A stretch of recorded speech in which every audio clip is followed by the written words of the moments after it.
Thanks so much, Latanya, for making time to join ScaleUp Africa on our global wealth and impact conversations. So we're just bringing together a group of really powerful women from the worlds of philanthropy, wealth management, and impact to figure out what's going on in the world. It's been a crazy year.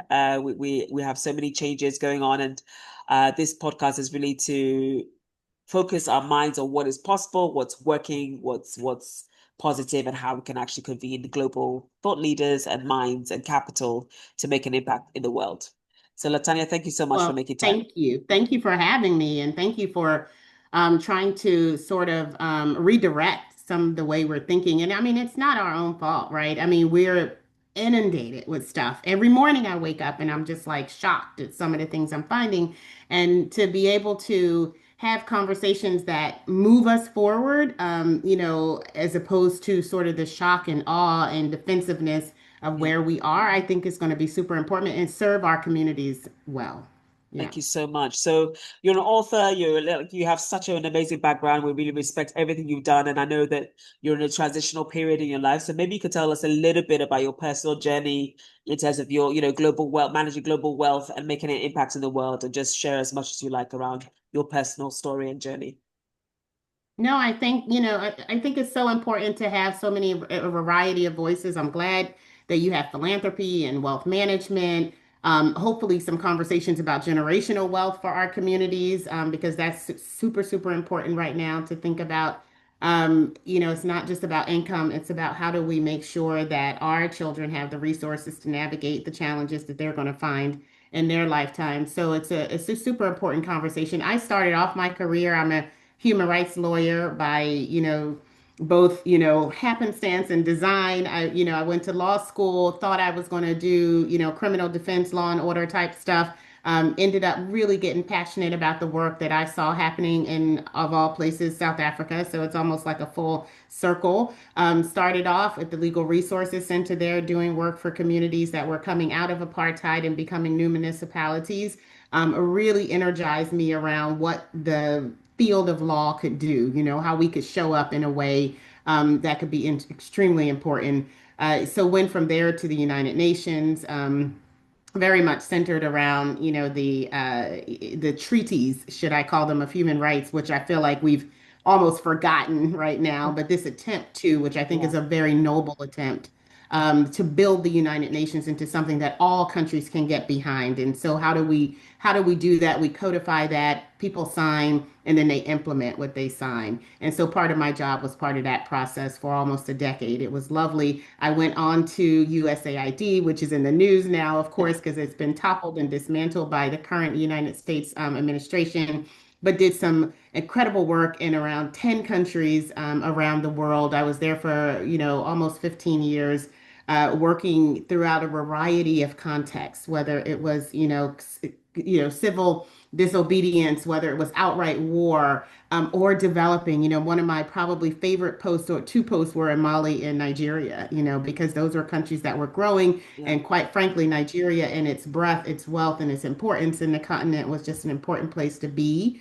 when I was there. When I left there, I went and took over at the Planned Parenthood Global, which we were funding, and this is kind of the shift into philanthropy. We were funding organizations around the world, particularly and mostly Africa and Latin America, to do the work around reproductive justice and ensuring that women's health was a priority, both for the communities in which the women sat, but also for the government. And then I, sort of got plucked by Global Fund for Women, which is a funder in 6 regions of the world.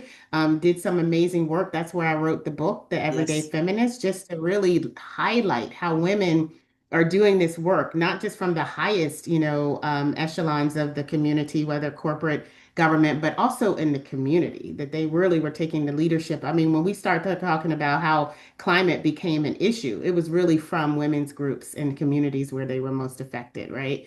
And that's when people started listening. So, just an amazing part of my career path to be able to lead that organization. And then I went on to lead Rockefellar Philanthropies, which is much more in the wealth management side and philanthropic advising and strategy side, including holding a number of very large collaboratives with institutional funders and even family funders. And so now that I've left that role, I am in a phase where I'm trying to figure out how do we figure out how to best position ourselves as I go into that last round of my career. And I'm doing that as an in-residence fellow at the Leader in Society program at the University of Chicago with I believe 18 other incredible fellows who together we're canvassing the university, learning as much as we can, and getting ourselves ready to be able to both react and grow what is necessary for our society as we look towards the future. So hopefully that wasn't too long, but a short summary of kind of where I come from and where I am, and hopefully where I'm headed. Amazing summary. Thank you so much. And yeah, I mean, it's jam-packed full of a lot of activity over long period of time. I really appreciate what you've been able to contribute towards, just the impact that we're making in the world. So tell us a little bit more about your impressions of big aid being over. You talked about your stint at USAID. Obviously, the world has changed. There's no doubt about that.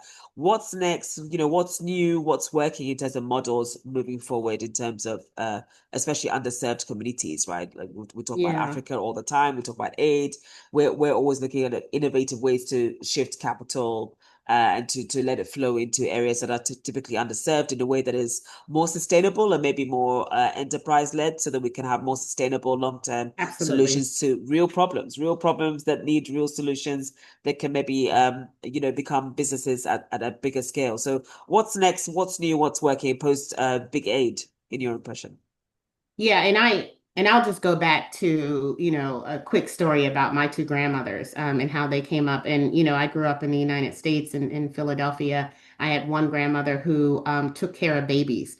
And think, during the crack era, when Yeah. women went to the hospital and were actually arrested after they gave birth because they tested positive for cocaine in their system, in their baby systems.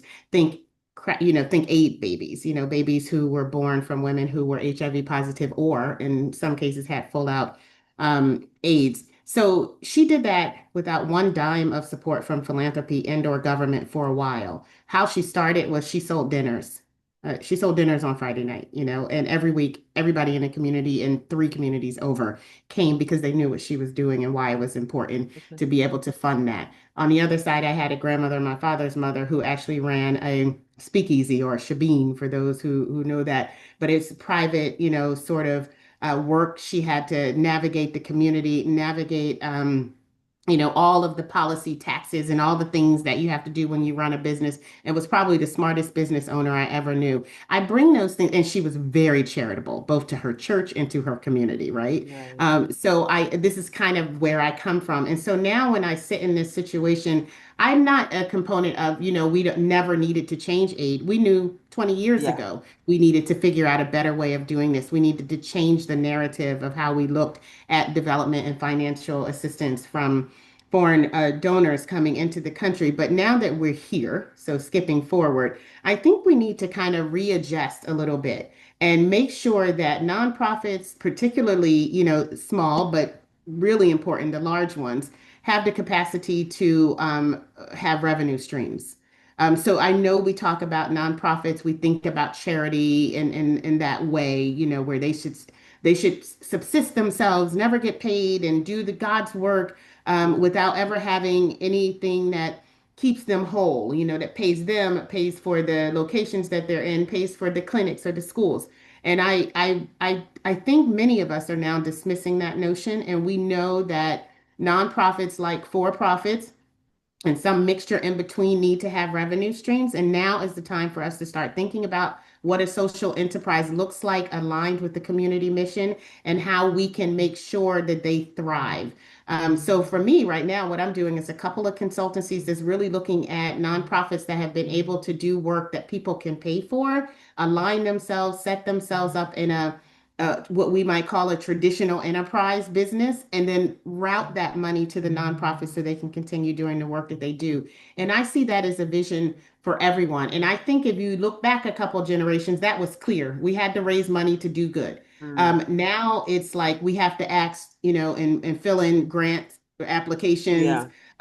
We have to almost, for lack of a better word, beg for people to keep funding us to pay ourselves, to pay for our rent. And I'm thinking that now we're in a new day, and I hope that philanthropy, and even they're listening to this, needs to make sure that they have a significant investment arm so these social enterprises can thrive, and i.e., keep their organizations going. So for me, it is a moment when we start talking about how we use wealth to kind of look carefully at how we both talk about and use charity, but really think about how we invest in people and how we invest in communities. And that means investing in the work that they're doing to set up enterprises to pay for the missions that they have. Yeah, I'm so aligned with that, as you know. And I just, we talk about diaspora and how diaspora inflows into regions like Africa outstrip and have always outstripped overseas development aid. So what do you feel is the new wave of solutions that you're seeing from the diaspora community? How is the diaspora, mobilizing capital for health, development, impact, and equity across global South and underserved communities globally? Yeah, and I don't want us to forget that our communities take care of Themselves. themselves as Yeah. well. I mean, most of what happens in a community for the benefit of its stakeholders is from other community members. And that was the whole point of the book, The Everyday Yeah. Feminist. Is like, let's not forget, who is doing this work, who is taking care of, who builds the churches, who builds the schools. These are the dollars that are coming out, and it's small dollars, Yeah. for the communities. Let's not forget remuneration. I mean, sorry, so the money coming from other parts of the world back to the country. So people who live in the UK or wherever, sending it back to Ghana, so that we can build the schools. These dollars are much more important than what we're getting from philanthropy or any bilateral fund. And I think the way that we have to think, we have to kind of keep that thought, like how do we keep the community? How do we encourage the community and give them opportunities to Yeah. invest in what's happening, right? And Yeah. so when we start thinking about vehicles, I think sometimes we're like, oh, we're going to start a fund for healthcare in our communities, and then we go off and we ask, philanthropy to Right. participate. And I Right. don't think there's anything wrong with that. But then don't forget the vast majority of the money that's coming from From over, within. seas within the community, wherever they are, and then the money that actually can come from the local entities, whether those are, businesses, corporations, governments. Because I think by having that, what you do is not just build a fund that has people far off, you actually have people right next to you investing and seeing where their money is going and holding it accountable, holding that fund accountable. So when I think about how you build a fund for the work that you want to do, I don't think Ford Foundation or Packard, you know what I mean? I Yeah. think, the neighborhood people who are doing this work down the street, the parents, the businessmen, and Yeah. women, you know what I Yeah. mean? So that's kind of how I see us navigating what we might call a very difficult, rocky economic situation right now to ensure that we hold and we protect the work that has to happen for our communities to thrive. I think that's so important. And you hear so much about a couple of our partners doing work in Kenya and other places in Africa. And, the women themselves are pooling money and building properties or building schools or, training people to solve their local problems in terms of health and education and basic food provision. So I hear that. And I think Absolutely. it's something that we do sometimes forget. We focus on the external. And this really is the time for us to look more internally around how we can mobilize, resources for ourselves.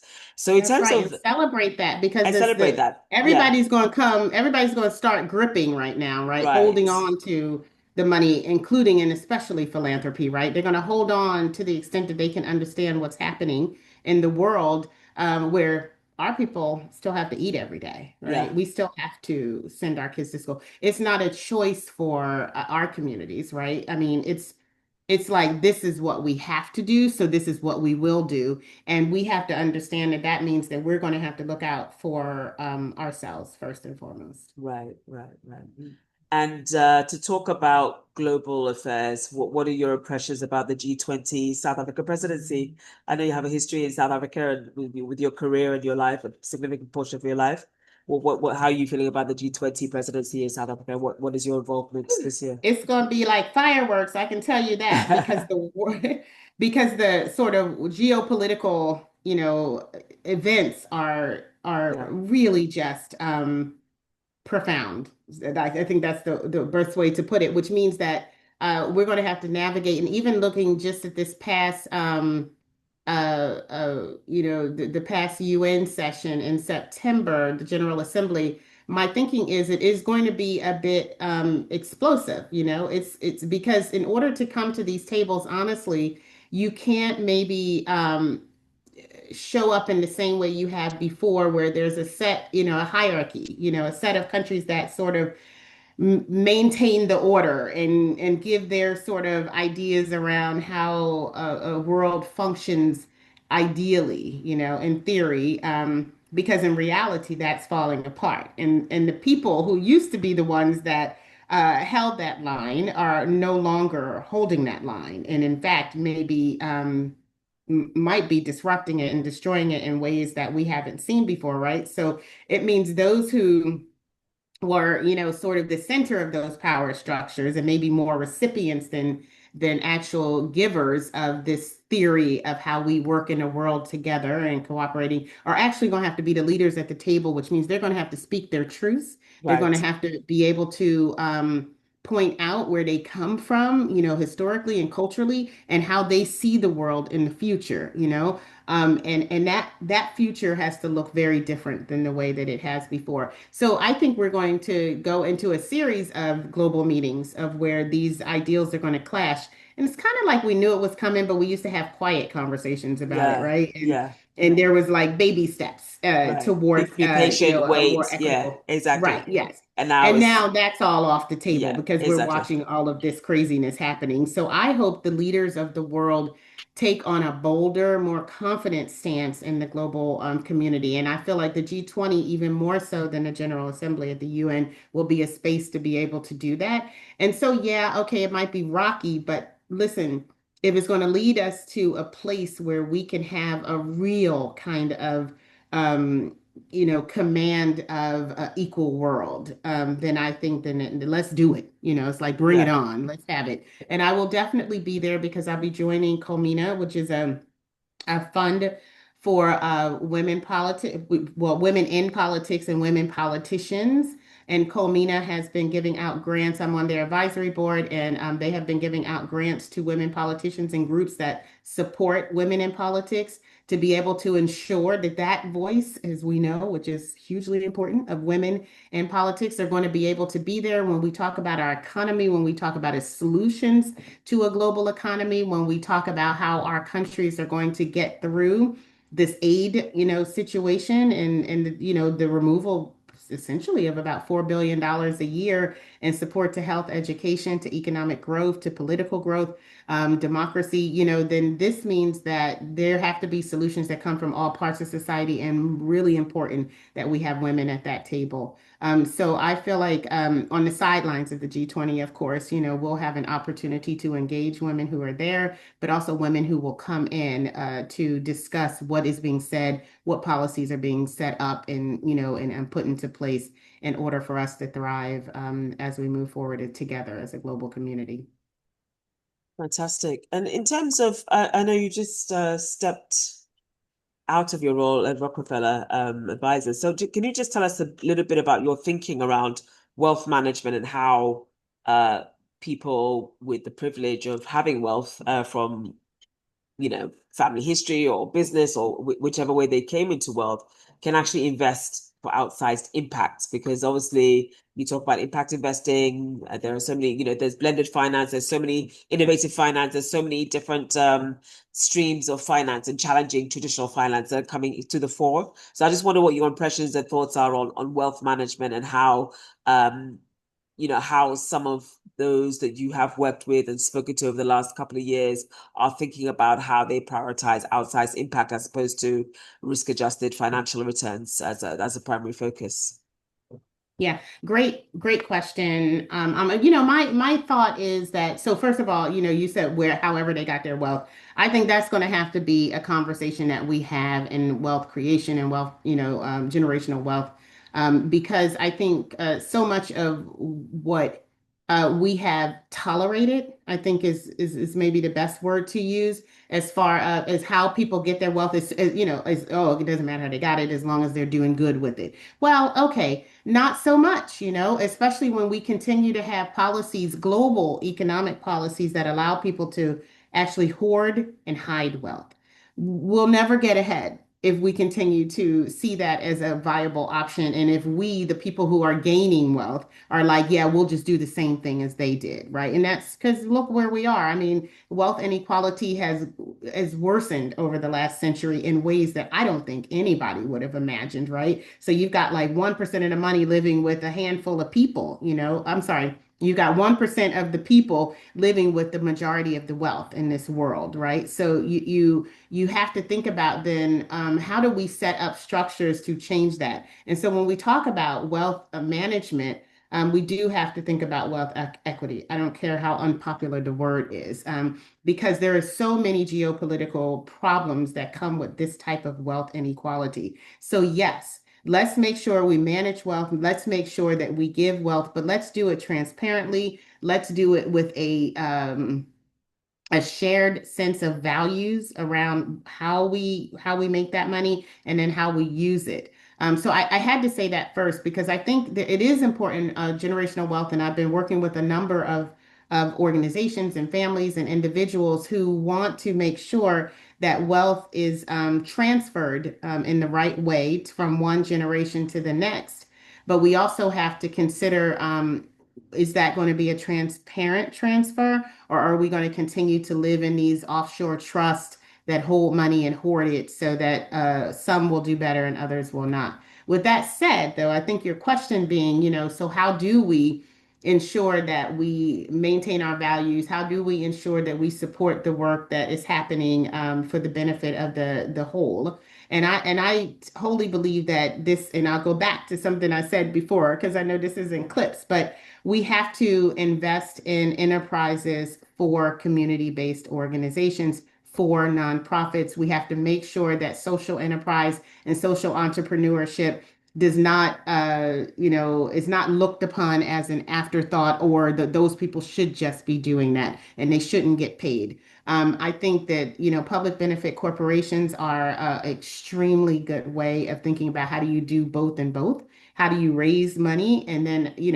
how do you make money? Let me just say, how do you make money? But also, how do you then care for your community? And I think we have to bring those things together in a way that aligns with the agendas that we're trying to move, whether it's climate, whether it's healthcare, whether it's education. We have to be able to see social enterprise and innovation as a way that we get there and not just as a sort of side thing that we do.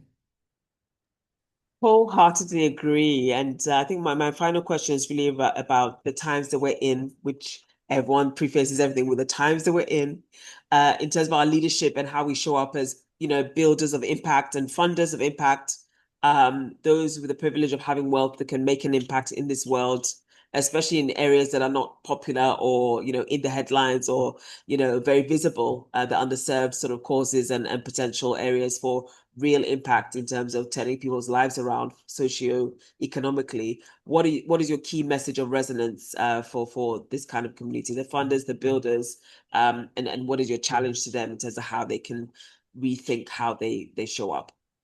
Hmm.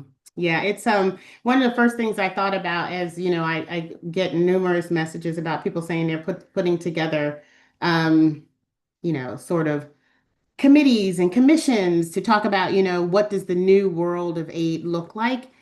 And I'm like, yeah, I think it's important for us to think about that. What I don't think is helpful is doing that in the capitals, the economic capitals of the world. I mean, I don't want to. I come from USAID. It's a very important part of my career, but I wouldn't say that we had all the answers. And I wouldn't say that thinking, putting together a commission here in the US, the UK, I've seen them all over Europe being put together. And then we get people from those countries that have ethnic identities, right? So we're like, so the commissions are actually, again, the ideas are being set up by the very people who I feel like have failed us. So with that in mind, I think we probably should just ask, just ask the people who need the resources, what should we do now? And I Yeah. think there's been a little of that, but it's been more of the people who are affected being trying hard to get on the stage to say what they want to do. Yeah. Or, you're asking talking heads, what they want to do. And I'm like, this is an opportunity, right? This is an opportunity for us to be in conversation with the people who have been doing this work, with the people who have been shouting ideas for the last, 4 or 5 decades around how you grow, and much of it so it's successful at, right? Yeah. So now it's like, let's not act like they don't know what's required at this moment. um let's actually let them lead the conversation. They should be the ones putting together the commissions and asking me. If I ever got a call or an email like that, that would be perfect. Yeah. Someone You're sitting right in there. Ghana like Amma saying, hey, look, I've got a group of folks, who are trying to put together some sort of manifesto on how we move forward on aid, and we'd like you to be a part of it. I'd be honored to do it. Right. Getting it from all of these sort of international NGOs that are trying to save themselves. And look, I'm on Oxfam's board, so I understand the power of what can be done. I just think that I think we need to maybe get in the back seat right Yeah, now and I and agree. I think follow. locally led Yeah, voices, locally led solutions, and there are several regions in the world that just don't get you don't have foundations in Africa per se. I think it's less than 1% of according to Harvard. One that's less than right. 1% of these foundations are actually set up in Africa. Many of them don't have representation, right, in terms of people spending dollars or people having visibility and structures from these areas. But they do know the problems, they do know the communities, they do understand what is going on.